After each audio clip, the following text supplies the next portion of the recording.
Hi, so what is a perfect bank account structure and why is it so important in this? I think the easiest way to explain it is to quickly say what most people do and why it sets us up for failure. Most of us will probably have one bank account, possibly two. One where our income comes into and we do all our spending out of, another one that we set up for savings, but it's not really savings because a lot of times it gets robbed too easily. Okay? Now, within that kind of a structure, you just have very little visibility and control over what's happening and where any problems are because everything is lumped in one place. You know, your bills, your spending, your savings, it's all too linked in together.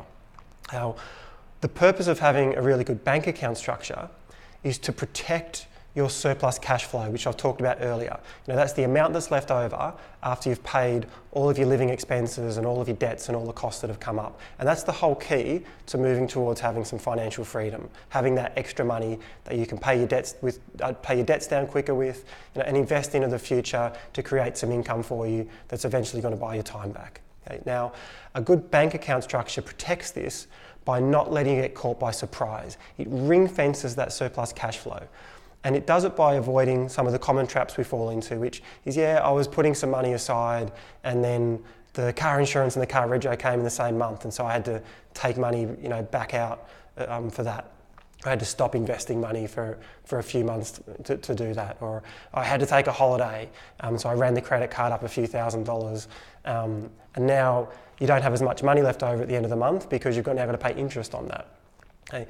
So a good bank account structure will look something like this. Now, so you're going to have a spending account. You've worked out how much money you need for spending each week. Make it weekly. Okay, just because you get paid monthly or fortnightly doesn't mean you can't pay yourself weekly. Everything comes into an income account and then gets distributed out from there. So every Friday, you get your spending money for putting petrol in the car, having a few drinks, buying some lunches or coffee, whatever it is.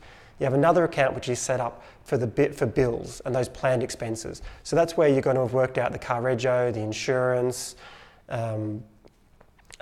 electricity and gas that comes every quarter and it always catches you by surprise. Add it all up, divide it by 12, and monthly direct debit goes, no longer catches you by surprise.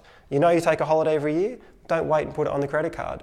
If you spend the same amount every year, again, have a direct debit going into an account especially for that, and so on and so on. I have about 11 or 12, okay? But really, 4 or 5 basic ones will cover everyone, but you can tailor it to yourself for what's important to you.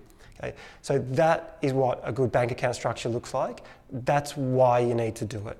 There's a lot more detail that goes into it, but I hope the basics maybe help that little light go off in your head about why you need more bank accounts. Thanks.